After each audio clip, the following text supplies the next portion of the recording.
तो मैं करने वाला हूँ कुछ ऐसे क्रेजी एक्सपेरिमेंट जो आप लोगों ने शायद ही कभी देखे होंगे कि आखिर मैं इस छोटे से टेबल के अंदर कितनी देर तक रह सकता हूँ। तो ये है एक नॉर्मल पानी जिसमें अगर मैं अपना हाथ डालता हूँ तो मेरे को कुछ भी नहीं होगा। पर क्या होगा यदि मैं इस हाथ को एक उबलते हुए पानी में डालूं, तब भी मेरा हाथ बिल्कुल ऐसा ही होगा। तो अब बारी है इस पानी को गर्म करने की और आगे आपको पता चलेगा कि एक रोटी को 1 घंटे तक गर्म करने से उसका हाल कैसा होगा। तो फाइनली पानी गर्म हो चुका है। अब क्या होगा यदि मैं इसके अंदर अपना हाथ डालूं तो जैसे ही मैं अपना हाथ डालने लगता हूँ तो ये सच में काफ़ी ज़्यादा गर्म होता है और आप खुद ही देख सकते हो। पर हमारा मेन मकसद ये नहीं है। हमारा मेन मकसद ये है कि हम ऐसा क्या करें जिससे मैं अपना हाथ गर्म पानी में डालूं पर मेरा हाथ जले नहीं। तो काफ़ी देर सोचने के बाद मेरे को एक आइडिया मिल ही जाता है। तो ये है एक ब्लैक टेप जिसे कि मैं अपने एक पूरे हाथ में लगाने वाला हूँ। क्या ये टेप मेरे हाथ को जलने से बचा सकती है या फिर नहीं? तो एक एक करके मैं अपनी सारी उंगलियों में टेप लगा लेता हूँ। अब बारी है इस हाथ को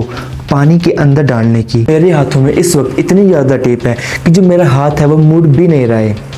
ये टेप है ना वो एक प्लास्टिक है, कहीं ये मेरे हाथ से चिपक ना जाए, इसी बात का मेरे को डर लग रहा है। तो जैसे ही मैं फिर से हाथ डालता हूँ तो ये पिछली बार से ज़्यादा गर्म था। तो टेप लगाने के बाद मैं अपने हाथ को एटलीस्ट 3 से 4 सेकंड तक एक गर्म पानी में मैं रख सकता हूँ। तो मेरे पास हैं 2 बल्ब, एक ब्लू कलर का और एक रेड कलर का, और मैं देखने वाला हूँ कि इन दोनों की लाइट एक एलईडी के मुकाबले किसकी सबसे ज़्यादा होती है। तो मैं ये भी देखने वाला हूँ कि इन दोनों में से रात के लिए सबसे बेस्ट बल्ब कौन सा होगा। तो पहले तो मैं इन दोनों को बारी बारी यहाँ पे लगाऊंगा, फिर हम बाद में टेस्ट करेंगे किसकी लाइट सबसे ज़्यादा होती है। तो मैं एक एक करके दोनों बल्बों को लगा लेता हूँ, पहले ब्लू और फिर रेड। तो अब बारी थी रिजल्ट की। तो आप लोग बताओ कि ये लाइट आपको कैसी लगी। हाँ, इसकी लाइटें ज़्यादा तो नहीं है क्योंकि अभी दिन भी है, हम इस चीज़ को रात को ट्राई करेंगे। तो अब बारी है दोनों को एक साथ ट्राई करने की। तो अभी इसका ये हाल दिन में है और दिन में ये काफ़ी ज़्यादा अच्छा लग रहा है, बट बारी आती है मेरी रात की। तो अभी बज रहे हैं रात के 12 और मैं देखने वाला हूँ कि एक एलईडी इन 2 बल्ब्स के मुकाबले क्या ज़्यादा रोशनी दे सकती है या फिर नहीं। तो अभी बिल्कुल अंधेरा हो चुका है और मैं एक एक करके लाइट ऑन करने वाला हूँ और दिन के मुकाबले रात में काफ़ी ज़्यादा रोशनी थी। पर अब बारी है इस मेन लाइट की। तो इसको ऑन करते दोनों लाइट का तो नामो निशान ही नहीं रहा। कोई फर्क नहीं है और मेरे को पता है कि ये बात आपको भी पता होगी। आखिर मैं इस टेबल के अंदर कितनी देर तक रह सकता हूँ, पर ये इतना आसान नहीं है जितना आप लोग सोच रहे हो और मैं सोच रहा हूँ। तो अब बारी है इस टेबल के अंदर जाने की। तो भले ही आप लोगों को लग रहा हो कि मैं इस टेबल के अंदर बड़ी आसानी से आ सकता हूँ, गाइस पूरा फिट आना बहुत ज़्यादा मुश्किल है। आप लोग खुद देख सकते हैं भाई कैसे कैसे फिट होना पड़ा है मेरे को। तो गर्दन को ऐसे रखना काफ़ी ज़्यादा डेंजर लग रहा है क्योंकि यहाँ काफ़ी ज़्यादा दर्द हो रही है। इतनी देर अंदर रहने के बाद मैंने सोच लिया था कि तो अंदर रहना बहुत ज़्यादा मुश्किल है, इसलिए मैं बाहर आ रहा हूँ। तो जैसे ही मैं टेबल से बाहर निकलता हूँ तो पूरी टेबल की जो कंडीशन है वो पूरी बदल जाती है। गाइस पूरी टेबल की ऐसी की तैसी हो चुकी है। मेरा तो सच में काफ़ी ज़्यादा दिमाग घूम रहा है। अंदर तो मैं सिर्फ 1 मिनट से ज़्यादा नहीं टिक सकता क्योंकि आप लोगों ने खुद ही देखा है कि अंदर रहना कितना ज़्यादा मुश्किल है। आप लोग भी ट्राई करना अगर आपके घर पे अगर ऐसा कोई छोटा टेबल है तो अब चलते हैं हम अपने अगले एक्सपेरिमेंट की तरफ। तो इस वक्त मेरे पास है एक रोटी और इसे मैं पूरा 1 घंटे तक गर्म करने वाला हूँ, ये देखने के लिए कि इसे मैं कितने ज़्यादा गर्म कर सकता हूँ।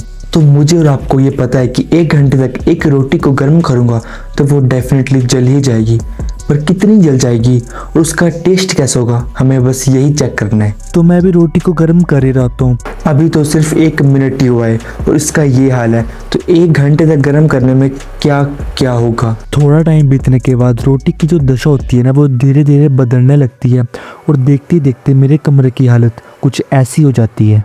तो गाइस कमरे में इतना ज़्यादा धुआं हो चुका है कि सांस लेने में दिक्कत आ रही है और ना चाहते हुए भी मेरे को इस चैलेंज को यहीं पे रोकना पड़ा। ये 10 मिनट की कंडीशन है कि 10 मिनट में इस रोटी की ऐसी हालत हो चुकी है, तो 1 घंटे में क्या हो सकता है। तो हाँ, मेरे पास एक 300 का हेयर ड्रायर और मैं देखने वाला हूँ ये मेरे गीले बालों को आखिर कितनी देर में सुखा सकता है। तो इसके अंदर सिर्फ 2 बटन है, एक ऑफ का और एक ऑन का। तो सबसे पहले अपने बालों को गीला करते हैं। तो इस वक्त मैं अपने बालों को पूरा गीला कर चुका हूँ। अब बारी है कि इसको हम कितनी देर में सुखा सकते हैं। तो मैंने सोचा नहीं था कि इससे इतनी ज़्यादा हीट आएगी। मैं अपने बालों को सुखा ही रहा होता हूँ, पर तभी मेरे साथ कुछ ऐसा हो जाता है। तो गाइज़ मैं अपने बालों को सुखा ही रहा होता हूँ, पर अब लाइट जा चुकी है, अब थोड़ा वेट करना पड़ेगा। तो गाइज़ मैंने खुद नहीं सोचा था कि मेरे बाल जो हैं वो ऐसे ही सूख जाएंगे, क्योंकि लाइट आने को पूरा 1 घंटे का टाइम लग गया। ये काफ़ी ज़्यादा अनएक्सपेक्टेड था। तो इसमें मैं कुछ नहीं कर सकता। अब चलते हैं हम अपने अगले एक्सपेरिमेंट की तरफ। तो अब मैं देखने वाला हूँ क्या ये प्रेस इस कागज़ को जला सकता है या फिर नहीं, क्योंकि ये चीज़ हमारे कपड़े को तो जला सकती है, पर क्या इस कागज़ को जला सकती है? तो इसी चीज़ को देखना है, क्या कागज़ को आग लग सकती है या फिर नहीं। और हाँ, इस एक्सपेरिमेंट को करने में मैं सच में काफ़ी ज़्यादा एक्साइटेड हूँ, क्योंकि जब ये किसी हाथ में या किसी चीज़ के साथ चिपकती है ना, तो उस चीज़ का बहुत ही ज़्यादा बुरा हाल होता है। हमें थोड़ा वेट करना होगा इसके गर्म होने का। तो ये बहुत ज़्यादा गर्म हो चुकी है, क्योंकि अभी तक इसकी स्मेल जो है ना वो मेरे को आ रही है। तो हम इसे इतनी देर तक रखने वाले हैं जब तक इस कागज़ को आग नहीं लग जाती या फिर ये पूरा जल नहीं जाता। तो पेज काफ़ी ज़्यादा गर्म हो चुका है, पर मैं इसे जब तक नहीं हटा सकता कि जब तक ये पूरा जल नहीं जाता। तो काफ़ी देर हो चुकी है, बट ये कागज़ जल ही नहीं रहा है। और मुझे अच्छी तरह पता है कि आप लोग सोच रहे होंगे कि शायद ये गर्म है ही नहीं, इसीलिए इतनी देर से ये जल नहीं रहा है। कागज़ को तो कुछ नहीं हुआ, फिर इस पैकेट को मैंने टच करवाया। ये देखो, ये बहुत ही ज़्यादा गर्म है और इसे चिपक भी रहा है। तो मैंने इस कागज़ को जलाने की पूरी कोशिश की, पर ये 1% भी नहीं जला। पर हाँ, इस कागज़ पे उस प्रेस के निशान हैं। इस पेज को तो कुछ नहीं हुआ, पर इस पैकेट को बहुत कुछ हुआ है। तो अब चलते हैं हम अपने अगले एक्सपेरिमेंट की तरफ।